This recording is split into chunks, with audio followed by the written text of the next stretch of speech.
Assalamualaikum anak-anak, bagaimana kabarmu pagi ini? Mudah-mudahan sehat ya. Baik, pada pertemuan kali ini kita akan lanjutkan tentang senyawa hidrokarbon, part 3 ya. Kali ini kita akan membahas keisomeran hidrokarbon dan reaksi hidrokarbon. Apa itu isomer? Terus apa saja reaksi hidrokarbon? Maka akan kita kupas satu persatu pada hari ini. Baik, siapkan alat tulisnya ya anak-anak.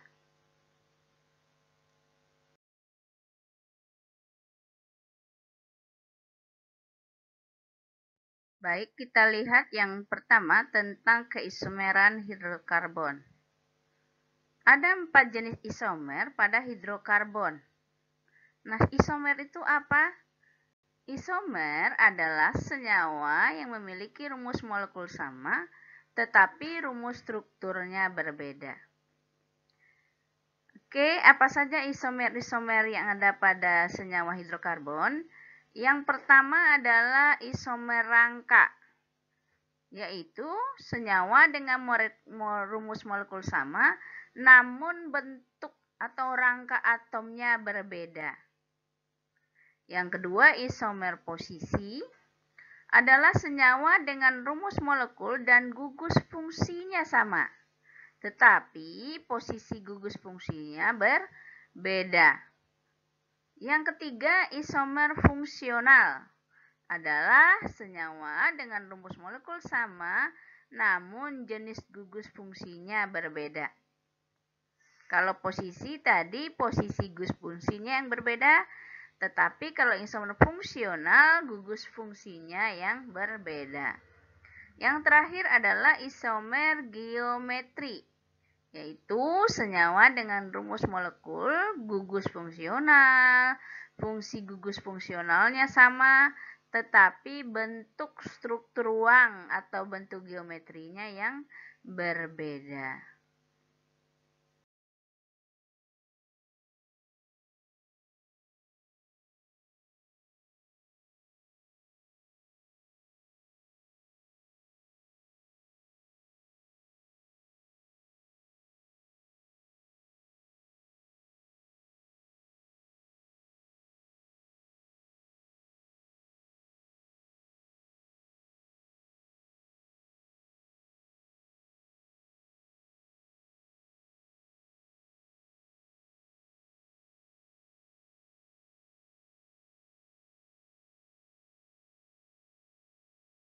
Kita lihat yang pertama, keisomeran pada alkana. Contoh di sini adalah senyawa C6H14 atau heksana. Ingat kalau alkana akhirannya nantinya adalah ana. Kita lihat pada heksana ini C-nya ada 6 dan H-nya ada 14. Nah, untuk bagian yang pertama, ini nanti ada dua bentuk. Yang pertama adalah rantainya lurus dibikin. Yang kedua juga C-nya 6, H-nya 14, tapi rantainya bercabang dengan nama 2-metil pentana. Kalian harus ingat lagi bagaimana cara memberi nama pada alkana.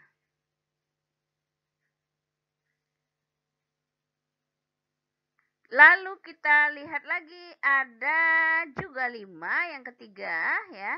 Tetapi cabangnya di sini pada C yang ketiga.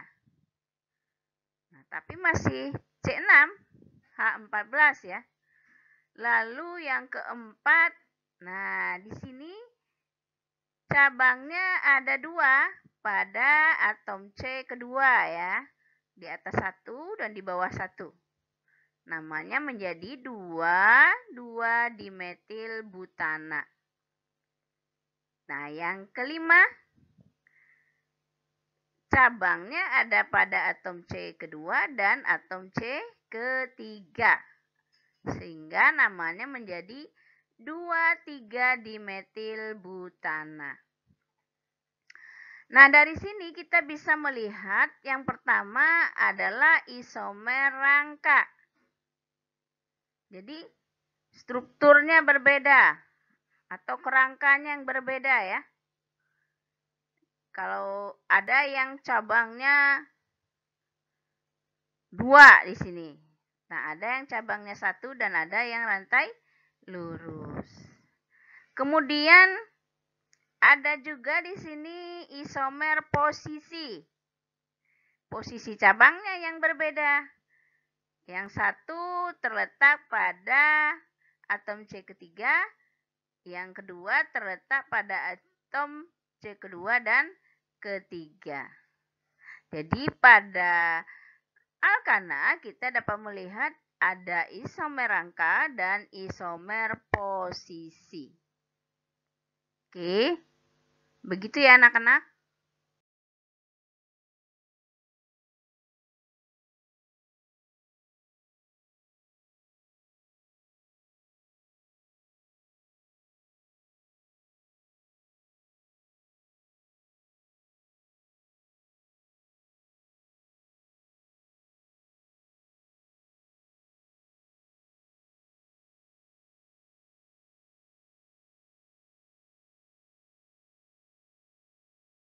Baik, kita lihat isomer yang kedua pada alkena.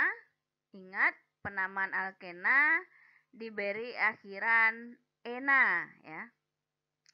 Mari kita perhatikan keisomeran pada C5H10 atau pentena. Yang pertama kita lihat posisi dari ikatan rangkap duanya ya. Nah, untuk yang pertama ini kita namakan 1 pentena. Kenapa?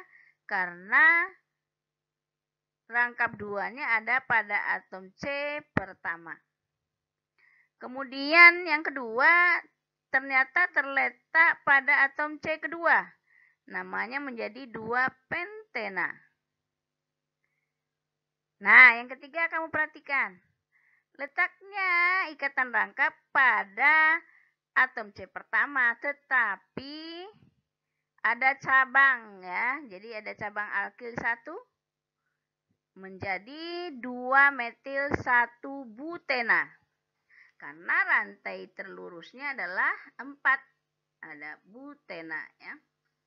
Kemudian yang keempat, ternyata ada juga posisi di mana ikatan rangkapnya ada di C pertama, tetapi cabangnya pada atom C ketiga. Jadi digeser 1 ya. Menjadi 3-metil 1 butena.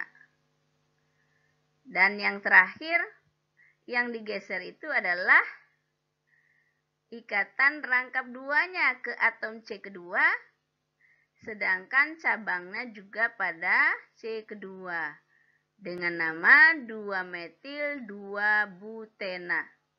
Nah, ini dia isomer posisi dari ikatan rangkap dan cabang dari alkena itu sendiri. Kemudian ada juga isomer fungsi. Nah, gugus fungsinya yang berbeda. Ya kan? Di sini dia membentuk ikatan tunggal tetapi berupa siklik ya. Siklik. Namanya siklopentana ya. Oke. Pada alkena dia juga memiliki isomer geometri. Kamu lihat isomer geometri dari alkena di sini pada senyawa pentena ya. Nah, pentena berapa C-nya? 1, 2, 3, 4, 5. Kalau seandainya posisi dari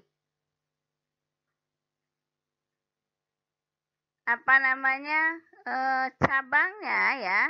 Nah, cabangnya atau alkilnya di sini sejajar. Nah, segaris mau di atas atau mau di bawah ya. Itu disebut bentuk cis ya. Cis ya. Jadi bentuknya cis. Lalu karena ikatan rangkap duanya ada di tengah, di atom C kedua, maka dinamakan dengan cis 2 pentena, sebab C-nya 5 ya. Tetapi kalau posisi dari rantai cabangnya atau rantai karbonnya itu menyilang, ya, maka itu disebut dalam bentuk trans. Karena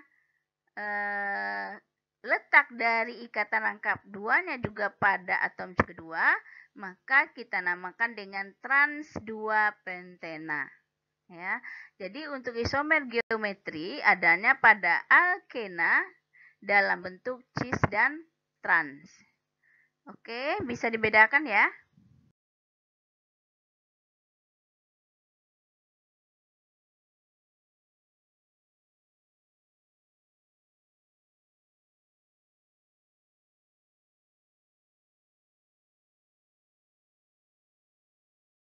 Baik, kita lihat yang ketiga, keisomeran pada alkuna. Di sini kita juga menggunakan senyawa C5H8 pentuna. Ingat, akhiran untuk alkuna adalah una ya. Oke, kita lihat isomernya. Kita lihat posisi dari ikatan rangkap 3 ya. Untuk yang letaknya pada atom C pertama, kita namakan dengan 1 pentuna. Untuk yang letaknya di C kedua, kita namakan 2 pentuna.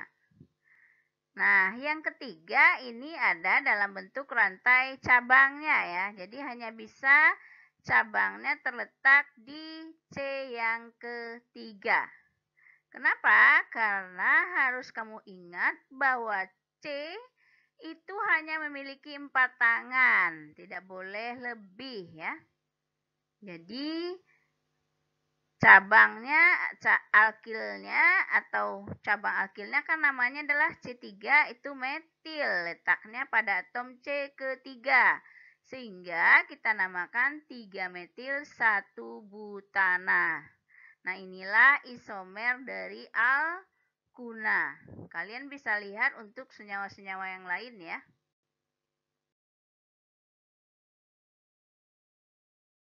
Setelah kita tahu tentang isomer dari hidrokarbon, kita juga perlu paham tentang reaksi pada senyawa hidrokarbon itu. Ada beberapa reaksi. Yang pertama, reaksi oksidasi. Apa itu reaksi oksidasi? Di mana reaksi antara golongan hidrogen dengan oksigen.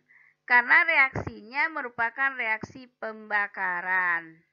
Jadi kalau suatu senyawa hidrokarbon CXHY, nah X dan Y-nya bisa diganti sesuai dengan jumlah atom C-nya dan H-nya. Kemudian kita reaksikan dengan oksigen. Terbentuk di sini adalah CO2 berpagas dan uap air ya, atau H2O berpagas ya. Jadi kalau air berpagas namanya uap air.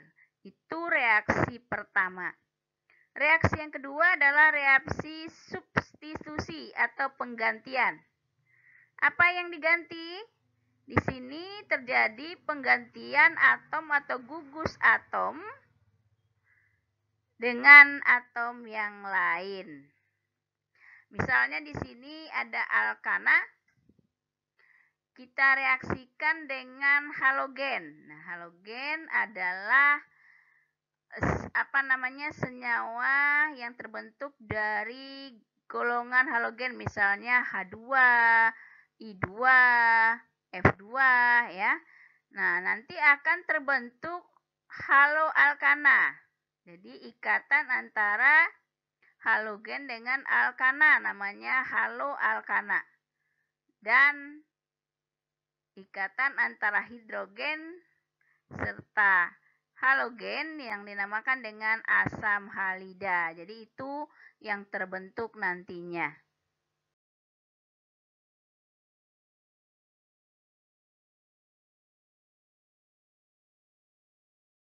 Yang ketiga namanya reaksi adisi. Nah, adisi reaksi terjadi di sini pemutusan ikatan. Kalau contoh di sini adalah C2H4 ya. Kita reaksikan dengan XY.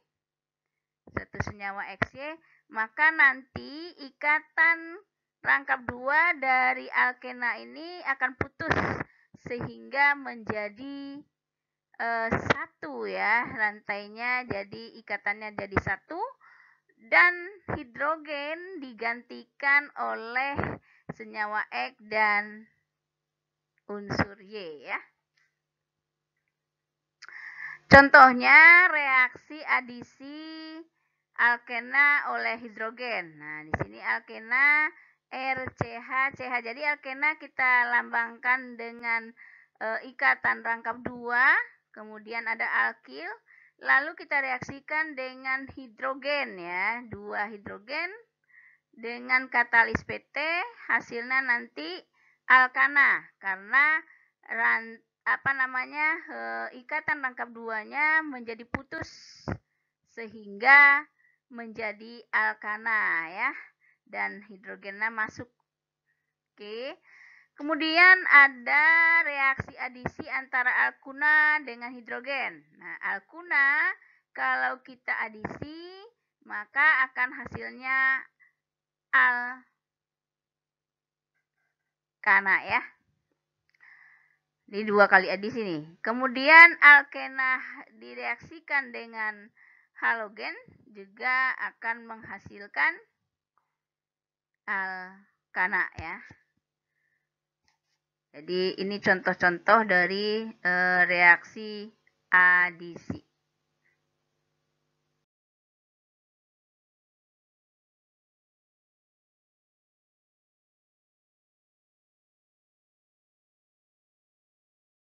Perhatikan reaksi adisi alkena oleh asam halida ya.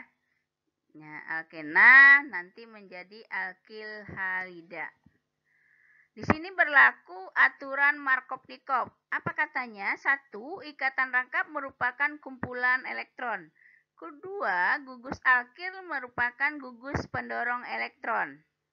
Mana alkil? Bisa H, bisa CH3, bisa C25, C37, ya, C4A9 dan sebagainya.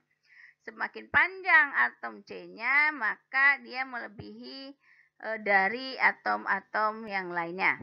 Yang ketiga, gugus elektronegatif merupakan gugus penarik elektron. Semakin elektronegatif suatu gugus, daya tariknya semakin kuat. Mari kita perhatikan di sini. Pada senyawa C3 ya kan, C-nya 3, kemudian dia punya ikatan rangkap 2.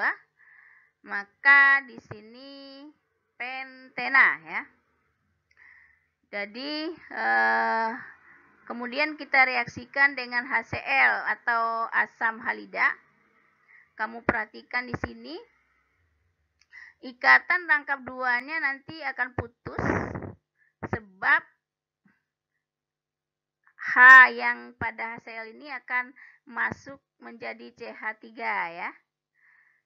Kemudian Cl-nya masuk ke CH yang lebih elektropositif menjadi CH3, CHCl, CH3. Jadi ingat di mana masuk dari masing-masing H dan Cl-nya. Begitu juga kalau kita reaksikan dengan HF, HI dan sebagainya, berlaku di sini hukum aturan Markovnikov. Oke.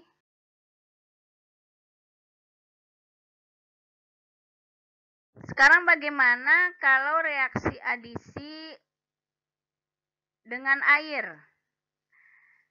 Aturannya di sini reaksi adisi anti Markovnikov. Jadi kebalikan. Kalau dengan air kebalikan dari dengan asam halida ya. Dapat terjadi ketika suatu reaksi alkena direaksikan dengan asam bromida pada kondisi terdapat senyawa peroksida organik. Kita lihat di sini sebuah alkena kita reaksikan dengan HBr. Nah, ini masuknya sama dengan yang tadi ya. Tetapi kalau dengan air beda ya. H juga masuk ke CH. Nah, H-nya masuk ke CH2, sedangkan OH masuk ke CH ya. Nah, ini dia hasil dari reaksinya. Kelihatan ya?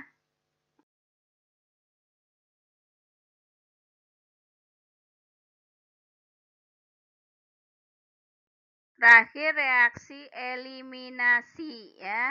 Eliminasi terjadi pada senyawa jenuh. Maksud jenuh di sini adalah tidak memiliki ikatan rangkap. Sehingga senyawa tersebut berubah menjadi tak jenuh. Jadi nanti akan terbentuk ikatan rangkap ya. Jadi reaksi ini kebalikan dari adisi. Kalau adisi ikatan rangkapnya diputus, tetapi eliminasi ikatan rangkapnya terbentuk. Oke. Oke, untuk lebih jelasnya dan lebih pahamnya tentang materi kita kali ini, maka kalian nanti diminta untuk mengerjakan kuis ya. Ada 3 soal di sini, kemudian kalian kerjakan di buku catatan. Jadi setelah mencatat poin-poin penting dari PowerPoint yang Ibu kasih tadi, maka kerjakan kuisnya. Jadi semua dicatat di buku catatan, baik catatannya maupun kuisnya. Nanti dikirim lewat WA Ibu ya, bukan di GRC. Paham? Terima kasih atas perhatiannya kali ini. Semoga yang kita pelajari dapat kalian terima dengan baik dan dapat dimengerti ya. Akhir kata Ibu ucapkan wassalamualaikum warahmatullahi wabarakatuh.